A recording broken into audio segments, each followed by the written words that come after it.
The family that vacations together stays together. At least, that was the plan. Except now, the dastardly desk clerk is saying he can't confirm your connecting rooms. Wait, what? That's right, ma'am. You have rooms 201 and 709. No, we cannot be 5 floors away from our kids. The doors have double locks. They'll be fine. When you want connecting rooms confirmed before you arrive, it matters where you stay. Welcome to Hilton. I see your connecting rooms are already confirmed. Hilton, for the stay.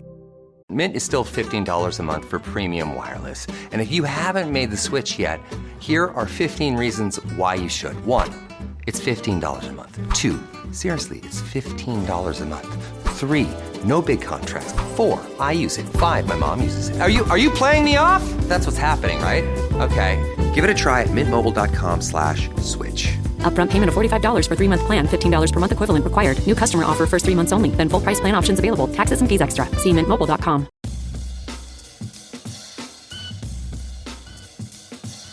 War Eagle, and welcome to another edition of Ever to Podcast. This is our regular get-together in audio format to catch you up on the latest Auburn news, topics, scuttlebutt, things that you need to know when you're out and about with the Auburn family on social media, everywhere else, covering the Auburn experience. The Auburn experience to us is all about a few things: Auburn sports, Auburn culture, Auburn family stuff. If it's orange and blue, it is what we do. So thank you so much for joining us in what we're going to be doing on today, episode 63 of Ever to Podcast. Today's date is September 16th, 2025. Let me start off by addressing this. We got some things to catch up on. It's been over a week since we were together on this particular series, and I want to talk about that. But yes, we're going to catch you up on news that you need to know as we prep for Auburn and Oklahoma week, some other football news as well. We've got some academic stuff, other things that we're going to try to fit into this space. We'll see what all we get to today, but that's what you have to look forward to. Let me start off by addressing that, yes, we were gone for about a week from this show. The first 2 weeks of the home schedule plus my own personal schedule just literally left me no time and left me worn out. So I apologize. I think this is the last of the apology tours that I have to make for the last week on our content in some regard, because of just how strapped to the bare bones I was because of how much content we were trying to put out, things we were trying to organize. And I say I do have help sometimes, but it is primarily me putting these things out for you guys. So sometimes that can be a little bit difficult for a one-man job. I don't say that as to any pat on the back to myself or anything like that, but just to understand why sometimes we have to push things to the back burner. And this show unfortunately got pushed to the back burner for about a week. But we're back, episode 63. And I know a lot of you enjoy these little catch-ups, so let's get into it and talk about it a little bit. First off, I want to acknowledge all of just the terrible stuff that happened the last the last week, and so with Charlie Kirk, with the individual on the bus in Raleigh, the school shooting in Colorado, and so many others that I'm not even doing justice speaking about. I continue to ask that if you are a praying and believing person in the power of God, the power of prayer, that you continue to do so. People like to mock thoughts and prayers. But, you can maybe, I don't want to say mock, but you can probably belittle the thoughts part. But prayer, there is power in that. We have seen that time and time again in our own personal lives, and so many of you have seen that just out when you engage in that activity. So I encourage you to do that if you are a believer.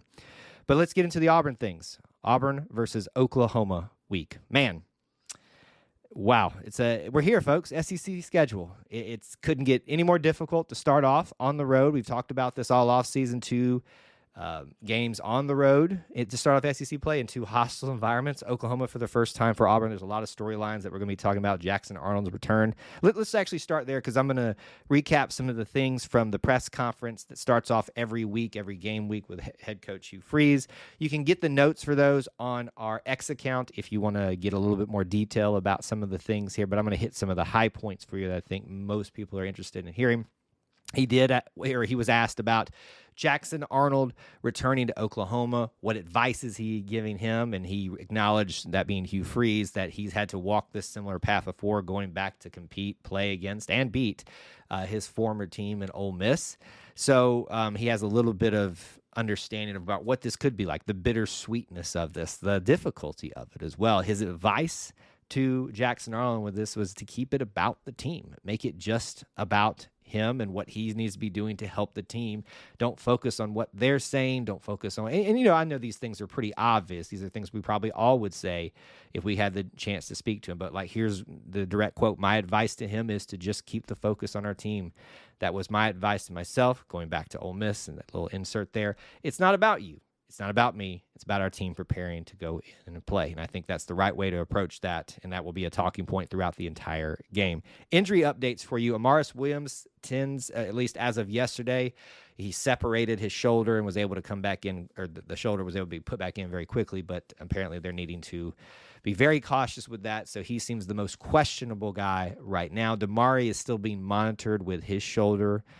So there's a couple of things like that. There were players held out like Malcolm, and others had to be pulled out of the game earlier, like Jay Crawford, that are obviously, maybe areas of concern, but nothing was super addressed other than those two main things. Somewhat of an injury update, but it's his continuing battle with his gastrointestinal issue, and that being Alex McPherson. It was encouraging to hear Coach yesterday talk about that. He seems to be he is currently getting things regulated with his diet, with the help of the nutrition staff, and is starting to get a little bit more of that strength back, which is something that I think we're always looking for a way to feel encouraged about what Alex is dealing with, because we're all concerned for him. And it's outside of football. We just want him to be well. We want him to do well in the football field, but we also just want him to be well.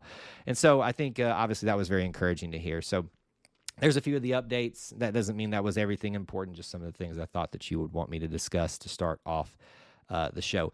I want to spend time here. We obviously know you come for the sports, but we think if you're going to have a well-rounded Auburn experience, you got to know all the different things. I saw this yesterday come across my feed from the Auburn University account talking about a report, a census, I guess I should say, that was released about some of the figures about how well the university is doing. And the title is Auburn Achieves Historic Gains in Student Retention, Graduation, Career Placement. I just want to read a few of those things here for you, because this is great information for you to have to be informed about what the value is in being part of the Auburn family and being associated with this university, whether you're an alumni or not, why you choose to attach to yourself other than football, other than sports. Here's something to be proud of. It was released this week. The institution's official census highlights historic milestones, including 94% first-year retention rate. I'm not familiar with what a retention rate should or shouldn't be, I'll be honest with you, but 94%, that means 94% of first-year students are staying in Auburn. You want to think about all the challenges of that, managing just being in college with your class workload, those that had to work full-time like myself, trying to have a social life. If you have other issues going on outside of that, 94% are staying at Auburn according to that census. That's incredible. 82% in a 6-year graduation rate, meaning obviously they recognize everybody doesn't tend to get out in 4 years. I had that path as well. I had that 6-year by choice. Not at Auburn. I had 2 years at AUM. I guess you could still count that. But 82 6-year graduation rate for Auburn University. That's a great thing as well. And it goes beyond just that. I mean, there's some other figures if you want to read that article that are very interesting about career placement. It says 84% of Auburn's 2024 graduates reported positive first destination outcomes in their employment. So some things to keep in mind, some things to use in your arsenal when you're defending your desire to be associated with Auburn, the university, and just the family. It's more than just sports, folks. It's a whole experience, and that's why we talk about those things here. Now I want to give you some schedule update stuff for Auburn sports. We've got gymnastics finally getting their schedule. I feel like this is actually a little bit earlier in the year than we typically get this, which I'm loving because I love to start planning out to see how my now winter will start to take shape. We've gotten men's basketball, women's basketball news. We've got all the different things kind of coming together. Some of those things that go across fall, winter, spring sports are all starting to be pieced together for the full picture of the athletic calendar year. Now, gymnastics adds to that. Here is your schedule as of this point. And I kind of like this schedule a lot just in terms of its intrigue. We, to start off the year, are going to be hosting NC State. Then we're going to be heading to Arkansas. And then I guess let me back up. January 9th is when the first official meet. I'm sure they'll have a orange and blue meet type of situation like most teams do beforehand, like a preview meet that you can do. So keep that in mind. But this is going to go from January 6th to March 13th before the postseason begins. Starting at home with NC State, on the road, Arkansas, home for Florida, on the road at Georgia, home for Kentucky. Then they will be on the road at LSU, at the Metroplex Challenge, which is going to include North Carolina, NC State, and Boise State. I think we talked about that previously. At home with Alabama, on the road, Oklahoma, at home versus Michigan State. Then they're going to go to elevate the stage with Clemson, Georgia, and Pitt, and then back home for Missouri. This is a really exciting season. Not only do you get powers like Florida, Alabama at home this year, you've got some intriguing non-conference with NC State, Michigan State. I can't remember if Michigan State has ever come here for many Auburn sports, much less Auburn gymnastics. Maybe it has happened before. I'm just not aware of it, but that's exciting right there.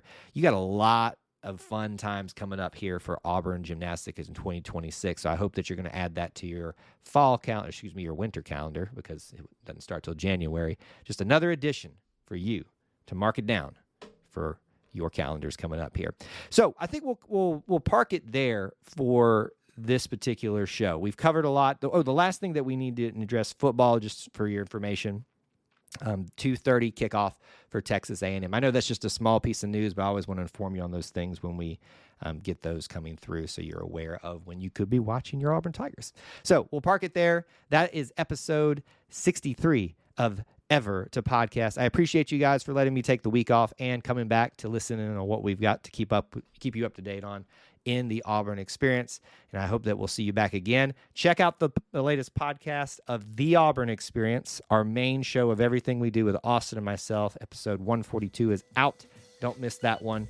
Definitely check that out with all the homecoming goodness that we have in it. As always, we want to hear from you in direct messages on social media. Email e2cnetwork@gmail.com. And as we leave you today, I want to remind you to do justly, love mercy, and walk humbly with God. War Eagle.